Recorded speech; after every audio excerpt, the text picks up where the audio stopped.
Why do you, well, all of us first, why do you think high blood pressure is such an epidemic that it is in the quote unquote African American community? Why is high blood pressure such an epidemic for us as a people? Perfect question. And I think that's the best question because most of us deal with it. And now it's not just late 20s and 30-year-olds or 40-year-olds. I've seen now as low as 14-year-olds dealing with high blood pressure. Mm. And I personally believe through my own studies that it goes all the way back to slavery, dealing with PTSD, post-traumatic slave syndrome, right? Or post-traumatic stress syndrome, however you want to label it. When you look at high blood pressure, right?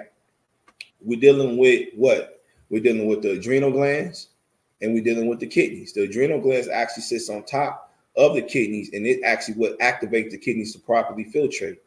Well, when you look at the adrenal glands, again, it releases cortisol and adrenaline, and that's not necessarily bad, but anytime you overproduce stress in the body, you overproduce cortisol and adrenaline.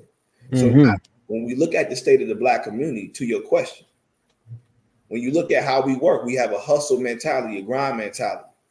A lot of us struggle with bills. A lot of us struggle in our relationships. A lot of us deal with epigenetics. We're dealing with inherited trauma and drama from our ancestors, even our very parents, that we don't even realize that we're dealing with.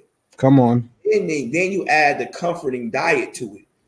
Or I would like to say the sad diet, the American standard diet that we eat for comfort of our emotions, dealing with all this stress that causes more internal stress. This is where you start to see a high rise of high blood pressure, because every which way we turn from our job, working a 9 to 5, because it's very unnatural to wake up at 3 or 4 in the morning. Simply because you have something called a biological clock, or we're going to call your circadian rhythm. And that circadian rhythm is literally based upon the rise and setting of the sun and the rising and setting of the moon. When you look at the circadian rhythm, it's based upon your pineal gland. Your pineal gland is actually what releases serotonin and melatonin. So based upon the rising of the sun is when your body starts to release this serotonin. That's what activates your body. That's what helps with your digestive system. That's what actually helps your body get active and more focused. And that starts to set or go down once the sun starts to set. Then you start to release something called melatonin. This is what keeps you mellow. This is what keeps you calm. This is what keeps you relaxed. And this is what helps you, your sleep patterns. Now imagine if you're getting up at 3 and 4 in the morning with loud noises. Imagine you getting up at 3 and 4 in the morning and the first thing you touching is your cell phone. So now you're tricking your body to think that it's sunlight, but it's nothing light. Imagine that you have to go through a traffic all day and hear this loud noises through the city. And then you have to get at work where you're not all the way woke up. You are constantly producing stress day in and day out. And then you start to listen to music. A lot of us, when we're sad, we want to get what? Chocolate. We want to get some good liquor, or we want to get some type of drink. And we listen to sad music that does not benefit or help the sadness that we're already in. So we're inducing more stress in the body. And then you're adding these synthetic proteins or these complex proteins and these complex starches that's now causing the organs to stress out. So you're not your body to naturally process or go through its cyclical cycle every day. Therefore, now you're dealing with constipation, which also deals with high blood pressure. I want to be clear on something you're saying. So when you say synthetic proteins, give us an example of what is a synthetic protein. So a lot of people are now into these different type of protein shakes. There you go. Right? These protein shakes are full of complex or chemicalized proteins that's made in the lab. Or if I say complex proteins are dealing with the flesh. Why am I saying that? Because when you actually look at how the so-called Black man and woman's body is made, and you look at the hydrochloric acid in our stomach, we sit at a 1.4. But when you actually look at the science behind meats and how much acid it takes to break down, our pH level is not low enough to break down the meats properly. So that means it has to stay in the body longer. And anytime it stay in the body longer, what does it start to do? It will start to decay. And not only will it start to decay, it will start to breed what? Parasites or worms. No different than if you leave a fruit out there long enough, over a while, it will start to produce what? Fruit flies.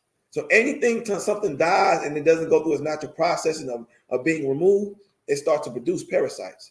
So now you add that synthetic protein, that complex protein, your body's not able to break it down. It causes your colon and your digestive system to be stagnant. So you got all that meat and that carbonic acid just sitting in the organs, not going nowhere, producing so much acid to the point it starts to shut down your lymphatic system. Therefore, it shuts down your lymph nodes, and your lymph nodes can't even properly process right by going to chew off all the metabolic waste that's sitting on top of your cells. So you're burning, you're sitting here dehydrated, and you're sitting here causing a chemical imbalance, or what we're going to call a hormonal imbalance, never able to go through your processing properly. And all this is actually dealing with high blood pressure. You know, it's another epidemic. We see it a lot now, mainly through the use of social media, that Black women going into the hospital for labor, giving birth, you know, they're coming out with a lot of different issues, a lot of different problems. There's another element to this that's on the rise with a lot of Black women, and that's fibroids. Talk to us about exactly what fibroids are, and talk to us about what you would say is the best and safest approach in mitigating that ailment.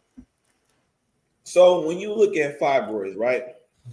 Well, when you get down to the science of it, a lot of this is dealing with a lot of mucus buildup that's not properly eliminated, and a lot of inflammation that's not properly eliminated, and it starts to make this pus or this bubble on the uterus. And a lot of this is dealing with going back to the basis. All this is dealing with stress. So anytime you're dealing with a fibroid sitting on the uterus, is due to a buildup of acid and a buildup of inflammation, which is caused by stress. But first of all, most women are not even in the right environment to birth. Let's talk about that. Okay. So, and this is where my brothers need to listen up, because if we're getting these women pregnant, it is now our responsibility to create the Edenic environment for them to be in a natural, peaceful environment to give birth to the seed that you just put in her. Come on. But if you have her, like, and I was inspired a couple years ago. I went to Africa and they was talking about women when they get pregnant, right? And even in Canada, they have a great program for women who get pregnant. So when women get pregnant in certain parts of Africa, specifically the Ashanti tribe, right? What they do is they actually have all the mothers, the sisters of the village, and depending on the man, he may have another wife. They have all these different women actually take all the labor away from her.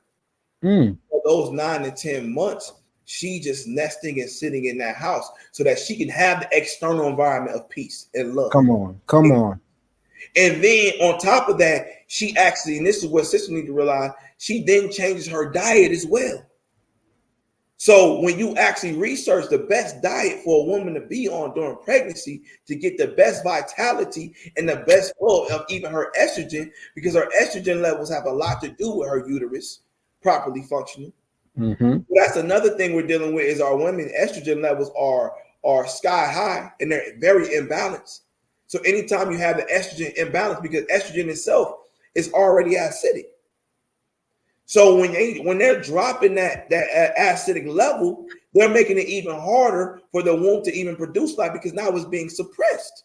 So the best diet for her to be on is a raw lifestyle, like raw vegetables, like raw food, like raw. Even if she's going to cook, she should eat steamed foods versus cooked foods. Because anytime you start to cook the food, you literally change the molecular structure of that food, and versus it being alkaline to you, it now becomes acidic. So women already in that vaginal area is naturally acidic. Not that acid is a bad thing, and I want people to understand this. Acid is not necessarily a bad thing.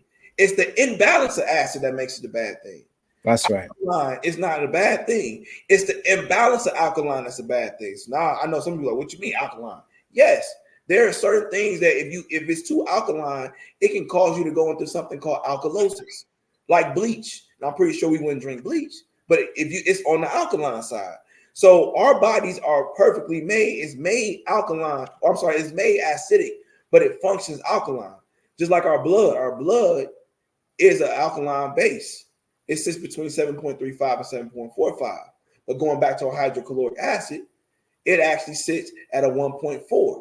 So we have to just find balance in our lifestyle. So going back to that woman, when she has the actual right external environment, a man who loves her, he's not yelling at her, he's not hitting her. He's doing things that causes the love hormone, like dopamine, to be released more. She's able to now produce those hormones to go into that baby by way of her placenta. But if she's constantly stressed, and you having her working a 9 to 5, and then because of her unfortunate environment, it causes her to comfort eat. So she's going to lean on candies. You got some women who leaning on ice. So she's not even getting the right amount of nutrients that she needs to eat, to have an environment, right? We're talking about the environment now, the matrix, as the scripture called it in English. Even when you go to that Hebrew word for matrix, it literally means to protect from harm. It means to protect from harm. So if she is to create an environment for that baby, to protect that baby from harm, then who is responsible for making the environment for her to be protected from harm? Come on.